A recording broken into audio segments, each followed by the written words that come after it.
Serena Carta, mi occupo di comunicazione e informazione per il mondo del no profit. Je m'appelle Serena Carta et je m'occupe de communication et d'information pour les associations à but non lucratif. Mon focus est la communication sociale, celle qui encourage la justice, les droits, l'inclusion et développe des initiatives inspirées par des valeurs telles que la fraternité, la paix, la durabilité sociale. L'objectif de ce module est de vous donner des compétences pour transmettre vos expériences hors de votre association. Imaginons que l'objectif soit de vous faire connaître et, pourquoi pas, financé par un public externe qui doit savoir qui vous êtes, ce que vous faites et quelles sont les valeurs en lesquelles vous croyez. Communiquer n'est pas un jeu d'enfant, ça demande du travail et ça prend du temps.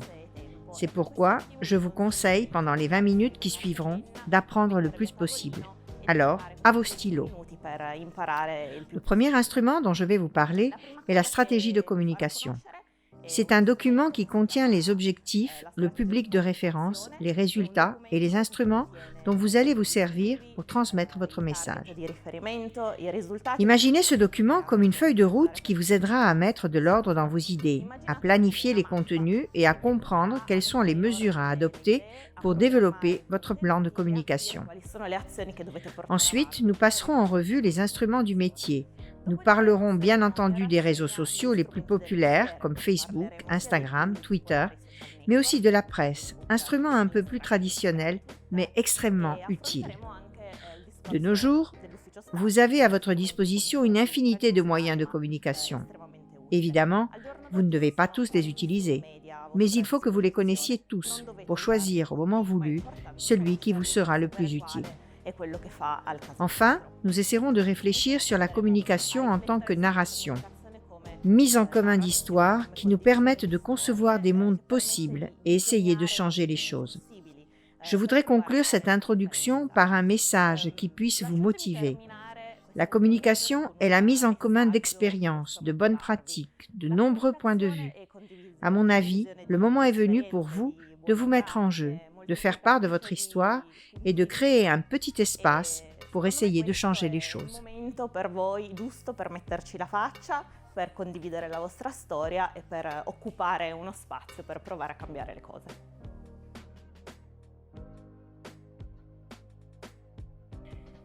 J'ai toujours aimé donner au mot communication une dimension sociale et civile. Une bonne communication, que ce soit celle conçue et mise en pratique par des professionnels ou simplement celle utilisée pour entrer en relation avec quelqu'un, engendre des phénomènes positifs car elle a le pouvoir de mettre en relation et multiplier les connaissances, les idées et les ressources qui, depuis la nuit des temps, permettent à l'humanité de progresser. L'étymologie même du mot le prouve, car elle est associée à l'idée de création de liens et de mise en commun.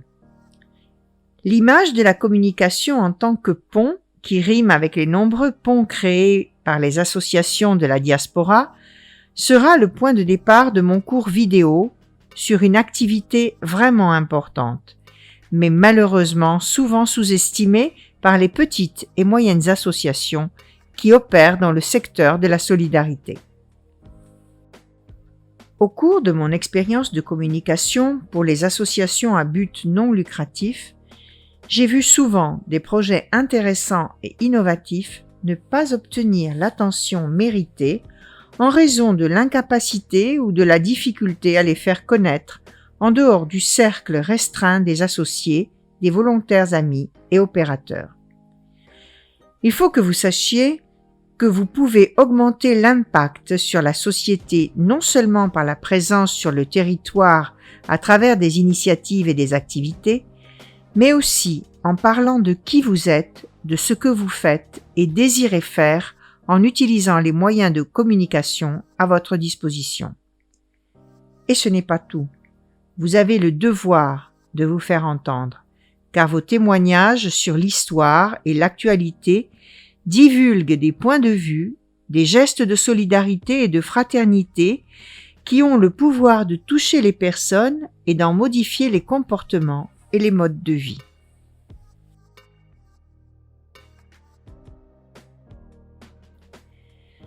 S'engager dans des activités de communication est sans aucun doute un grand investissement de ressources qui porte toutefois à des résultats concrets en termes de capital social et financier.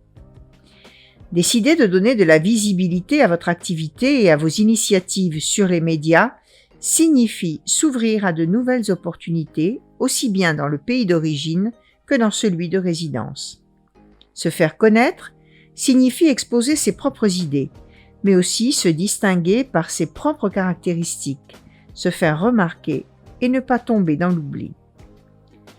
Se confier, parler de soi en toute honnêteté et sincérité est un exercice qui permet d'acquérir une certaine réputation ainsi que la confiance du public. Soigner sa présence sur le net en mettant à jour régulièrement les réseaux les plus populaires vous aidera à agrandir le nombre de vos sympathisants qui, grâce à la mise à jour des activités de l'association et au compte-rendu de l'utilisation de leurs dons et contributions, se sentiront partie intégrante de la grande famille et n'auront plus aucun doute à vous renouveler leur appui. Votre réseau de partenaires aussi bénéficie de la communication. Naviguer sur le web facilite les connexions avec d'autres personnes, d'autres réalités qui partagent votre façon de voir les choses et avec lesquelles vous pourrez vous unir et devenir plus efficace. Les donneurs aussi approuvent et encouragent la mise en commun des progrès et des résultats des projets qu'ils financent, non seulement pour le fait de voir leur travail valorisé, mais aussi parce que grâce à la divulgation des activités, on obtient davantage de bénéficiaires et l'impact augmente. En 2 mots, communiquer convient.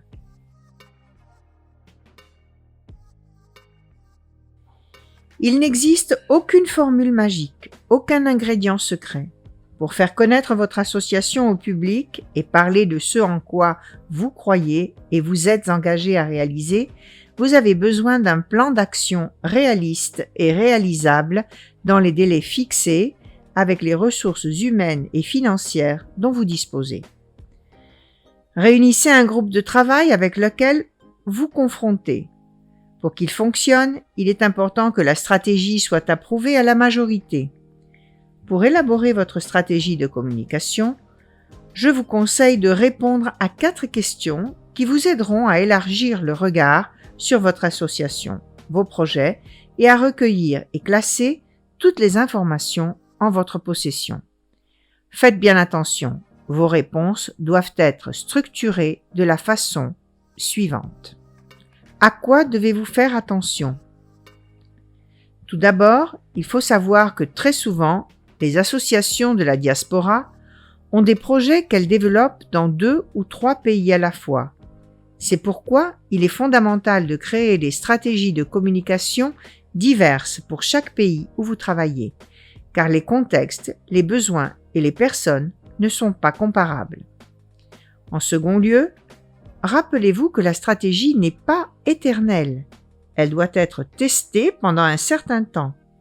Il faut donc savoir l'adapter aux conditions qui changent et l'améliorer si vous constatez que quelque chose ne fonctionne pas. Je vous conseille donc une période d'essai de quelques mois. Une fois ce délai passé, vous pourrez faire un bilan de ce qui est à conserver et de ce que vous voulez éliminer ou modifier. Première question. Quel est votre objectif? Qui vous êtes?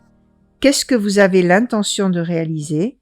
Qu'est-ce que vous voulez faire savoir de votre projet? Pourquoi? L'objectif est la base de votre stratégie. Il vous guidera tout au long du projet et vous motivera dans les moments de difficulté. À ce stade de l'analyse, une chose est importante, votre ambition. Soyez ambitieux. C'est le moment de voir les choses en grand et de vous mettre en valeur en soulignant les caractéristiques exceptionnelles et originales de vos initiatives. Cette mise en valeur doit être communiquée à ceux qui ne vous connaissent pas encore, ainsi qu'à ceux qui vous soutiennent et croient en vous. Voyons quelques exemples. Votre objectif est de prouver que votre association est un agent de changement entre Nord et Sud. Vous voulez raconter comment la situation du territoire et de la communauté dans laquelle vous intervenez va changer après votre intervention. Autre exemple, votre objectif est d'être un point de repère pour la diaspora du territoire italien où vous résidez et dont vous voulez faire connaître les services que vous offrez, mais aussi conserver votre culture d'origine. Deuxième question. À qui vous vous adressez? En langage technique, on parle de public ou cible de référence. Décider de vous adresser à tout le monde est un objectif impossible. Donc, il est préférable de choisir la communauté et les catégories de personnes, peu pour commencer. À qui vous désirez vous adresser en particulier? Après les avoir identifiés, pensez à leurs caractéristiques. Âge, sexe, leurs moyens d'information, les sujets auxquels ces personnes sont particulièrement sensibles. Ceci vous aidera à trouver les moyens de communication et les arguments qui leur sont le plus appropriés. Chaque public mérite une réflexion précise. Ça semble banal, mais le même sujet ne peut être abordé de la même façon avec les familles de migrants et avec les institutions. Les exemples de publics de référence pour vos activités de communication peuvent être les étudiants, jeunes, adolescents, les familles de migrants, d'autres associations de la diaspora avec lesquelles vous partagez la mission, les institutions, les entreprises privées. Troisième question, quels résultats vous voulez obtenir? Quelles conséquences voulez-vous que votre activité ait? Quels changements attendez-vous? Les résultats sont des objectifs réels qui correspondent aux conséquences directes et concrètes de votre stratégie de communication. Ils sont cohérents avec l'objectif général et changent selon le public à qui vous vous adressez. Voyons un exemple. Après 8 mois de projet, la diaspora sénégalaise de Rome est informée sur les activités du projet en Italie et au Sénégal. Le résultat attendu que vous vous étiez fixé était faire connaître et raconter à la diaspora les progrès du projet. Voici un second exemple. Vous avez créé un blog sur lequel vous recueillez les témoignages, photos, vidéos, articles des bénéficiaires du projet.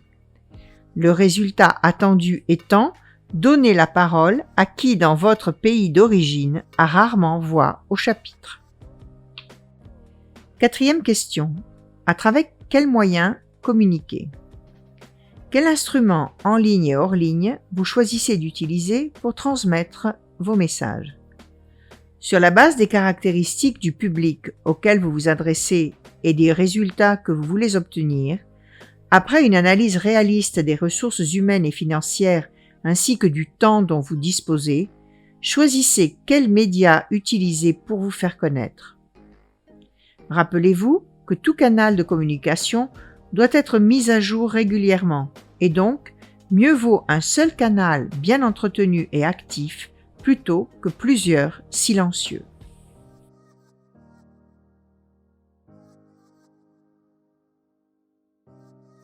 Pour choisir à quel canal confier votre histoire et ce que vous faites, il faut connaître l'offre du marché des instruments de communication sur le net et hors du net.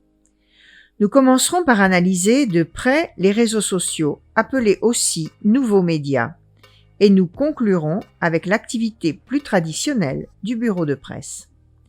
Chacun de vous aura la responsabilité de remplir sa propre boîte à outils pour communiquer le projet de la façon qu'il considère la meilleure. Les réseaux sociaux sont les endroits du web les plus fréquentés, littéralement habités par des personnes, des groupes et des communautés qui s'échangent une infinité d'informations à la seconde. On prétend qu'il est plus probable de trouver une nouvelle sur une page Facebook que sur la page d'accueil d'un site. Les réseaux sociaux sont des circuits où il est possible d'expérimenter un langage axé sur les personnes, pas officiel ou professionnel. Les réseaux les plus populaires, tels que Facebook, Twitter ou Instagram, que nous allons voir sous peu, ont des versions gratuites et faciles à utiliser, mais il y a des règles à respecter. La première règle à respecter pour tous les réseaux sociaux que vous souhaitez fréquenter avec votre association est la suivante. Les contenus que vous partagez doivent être voulus et de valeur. Autrement dit, n'écrivez jamais tout ce qui vous passe par la tête, mais apprenez à dire les choses utiles en temps voulu. La seconde règle est la suivante. Il est inutile d'être présent sur toutes les plateformes.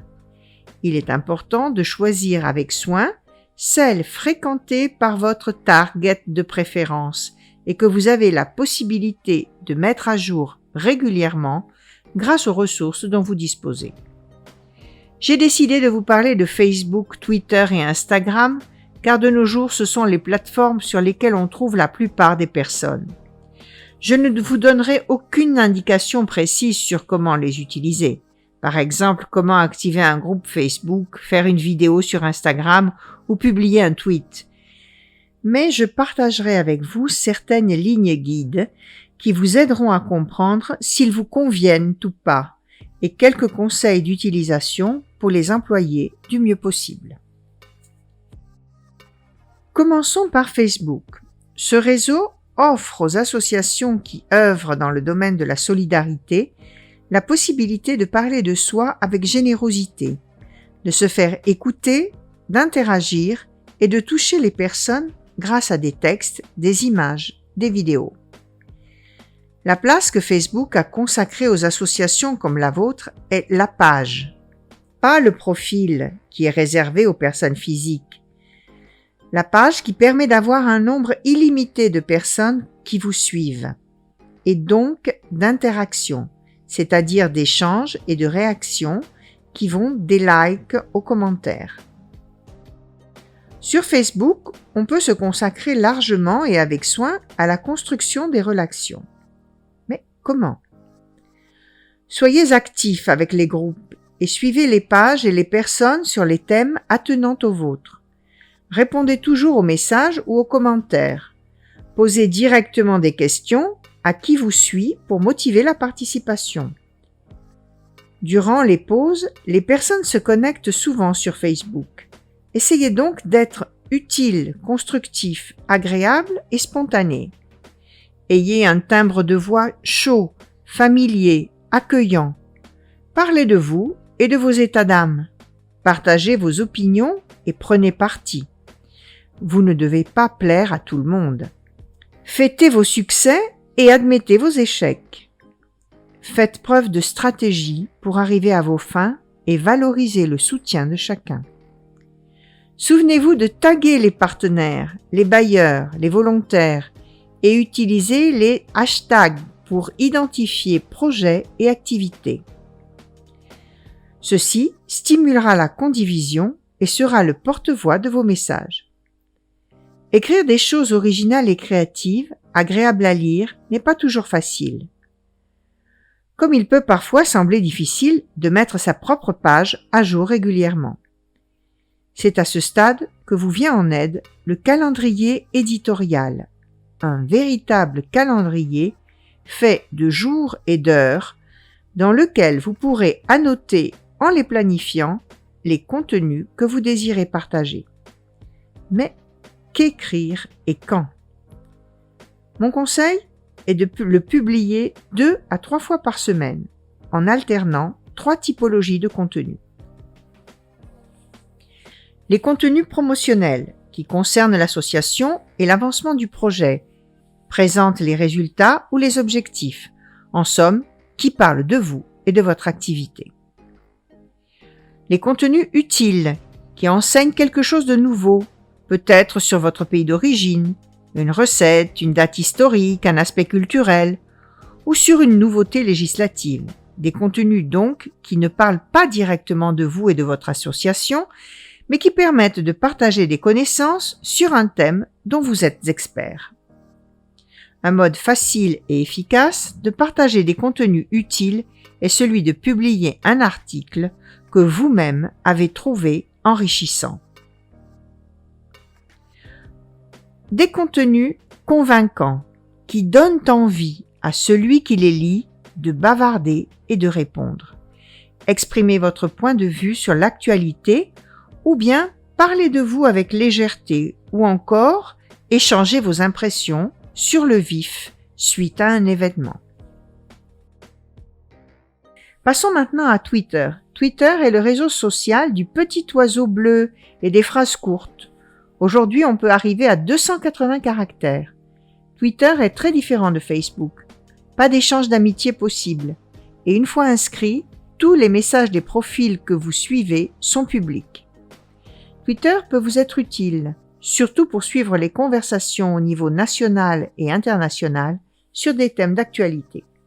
Sur Twitter, tous les experts des associations à but non lucratif, les défenseurs, les organisations internationales, les institutions et les hommes politiques interviennent sans cesse sur les phénomènes de notre époque. Les écouter peut vous aider à être toujours au courant de ce qui se passe dans le monde en temps réel, outre le fait de pouvoir vous donner des idées si vous êtes assez curieux pour approfondir. Le risque sur Twitter est celui d'être enseveli par les messages. Je vous conseille donc de créer des listes et de regrouper vos profils préférés selon les arguments qui vous intéressent, de façon à pouvoir vous concentrer sur les conversations qui surviennent dans un groupe en particulier ou sur un thème précis. Et vous, quel rôle pouvez-vous avoir sur Twitter? Publiez un tweet par jour en signalant une nouveauté concernant votre association. Ou bien, partagez le tweet de quelqu'un qui concerne votre activité et qui peut intéresser qui vous suit. Ou encore, intervenez dans les conversations où vous avez quelque chose à dire. Instagram, par contre, est le réseau social des photos, belles et bien exposées. Qui le fréquente parle un langage essentiellement visuel, pop et peu conventionnel. En effet, le réseau est fréquenté surtout par les jeunes générations. Si votre objectif est de parler de migration aux plus jeunes, vous êtes au bon endroit, c'est le lieu idéal. Comment faire? 2 choses principalement. D'abord, montrez les coulisses de votre association, c'est-à-dire son aspect plus humain et moins institutionnel, comme par exemple les moments de convivialité.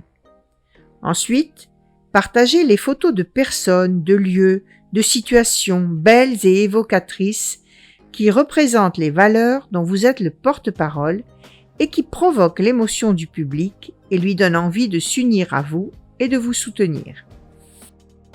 Comment répondre aux commentaires négatifs sur le net?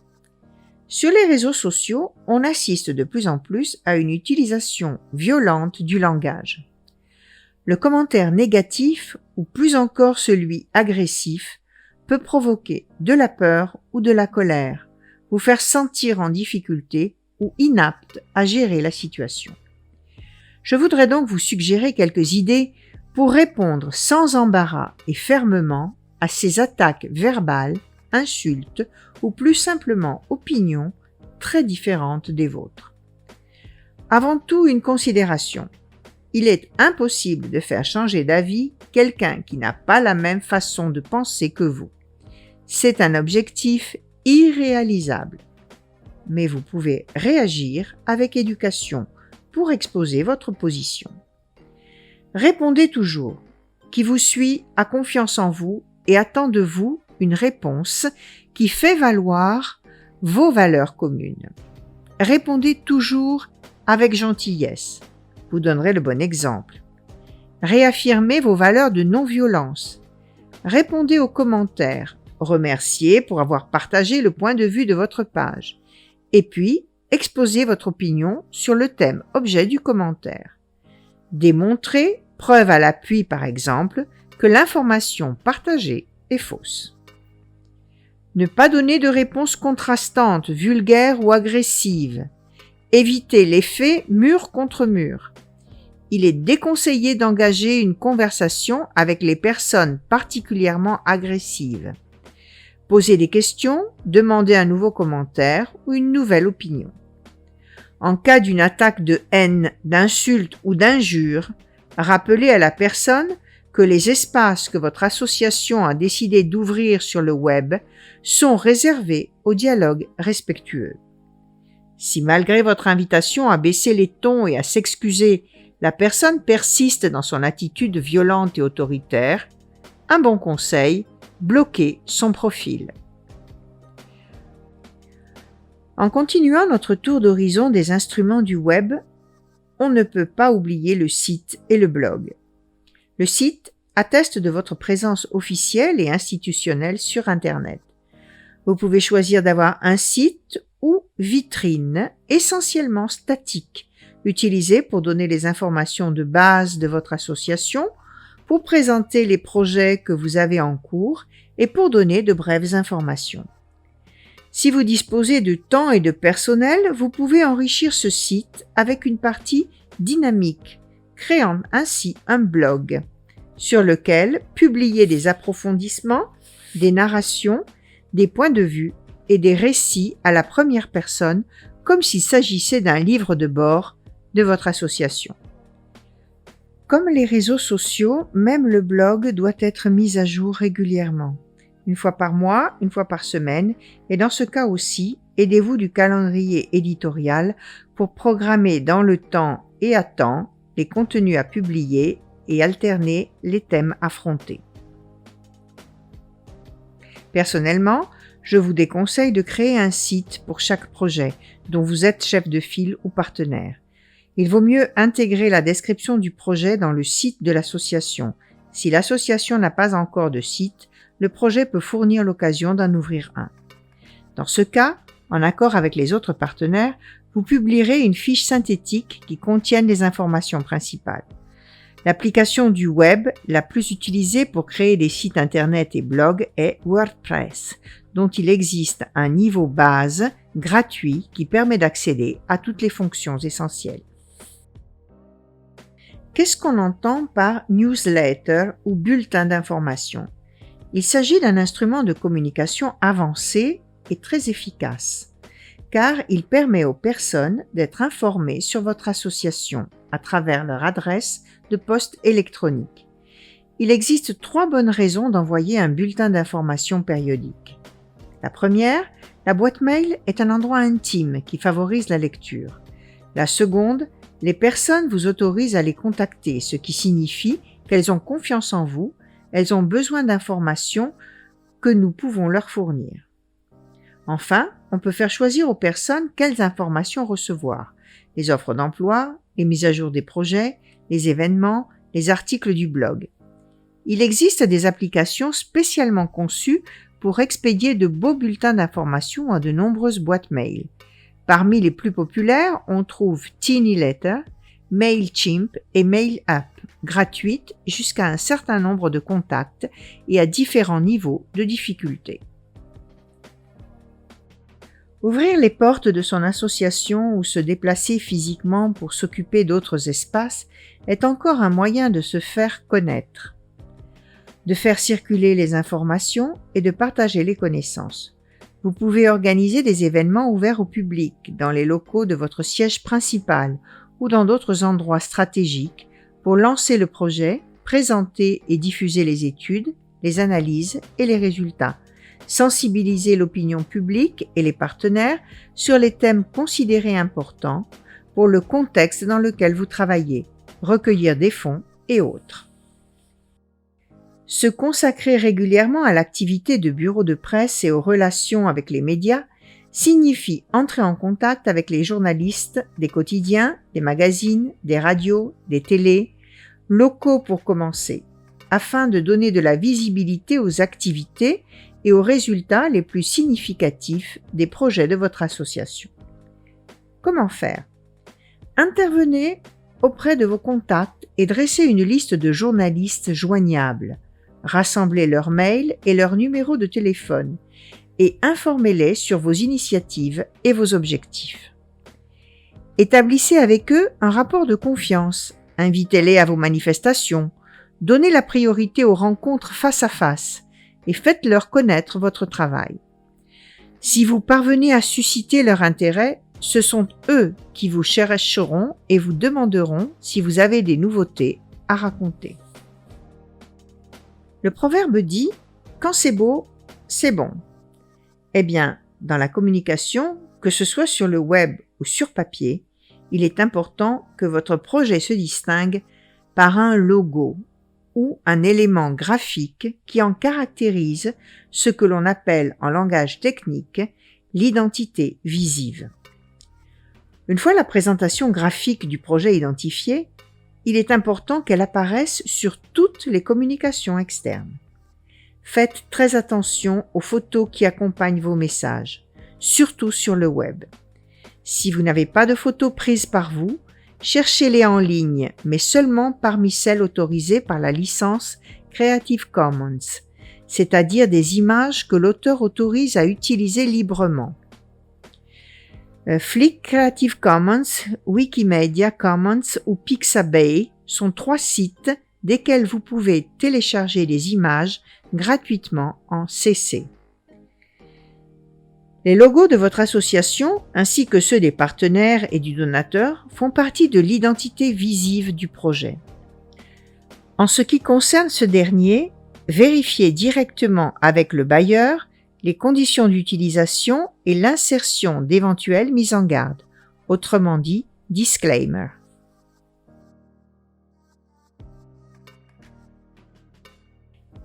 Quel serait le monde sans les histoires ? Nous sommes tous sensibles et fascinés par les histoires, quand elles évoquent des paysages ou des personnages qui éveillent en nous des sensations vécues directement ou indirectement et qui nous touchent au plus profond de notre âme. Les histoires ont un grand pouvoir, elles amplifient l'imagination en créant des mondes possibles. Sans nous ennuyer, elles nous font pénétrer avec charme et insouciance dans des mondes qui, sans ça, resteraient inconnus. C'est sans doute pour ça que les personnes s'identifient dans les histoires, s'y attachent et s'en inspirent dans leur vie. Souvent, j'ai utilisé le mot « raconter » comme synonyme de « communiquer ». Je voudrais conclure cette leçon vidéo en vous invitant à parler de vous, de vos associations, de vos projets et des personnes qui les animent, comme si vous étiez des narrateurs, des chantres, des griots. Apprenez à raconter votre projet à partir des histoires qui l'animent. Faites parler et témoigner les personnes que vous rencontrez dans les zones où vous intervenez, les volontaires, les partenaires, les bénéficiaires directs et indirects. Diffusez les témoignages de courage, émancipation et transformation qui, sans ça, resteraient dans l'oubli et jouent un rôle fondamental pour trouver la force de la défense des droits humains et de la justice globale. N'ayez pas peur de raconter ouvertement et sincèrement vos histoires de migrants, afin d'aider les lecteurs, qu'ils soient d'origine italienne ou étrangère, à comprendre votre point de vue, à s'en inspirer pour leurs propres expériences, à trouver les points communs avec votre histoire ou tout simplement à mieux comprendre le caractère unique de chaque parcours migratoire. Bonne communication à tous.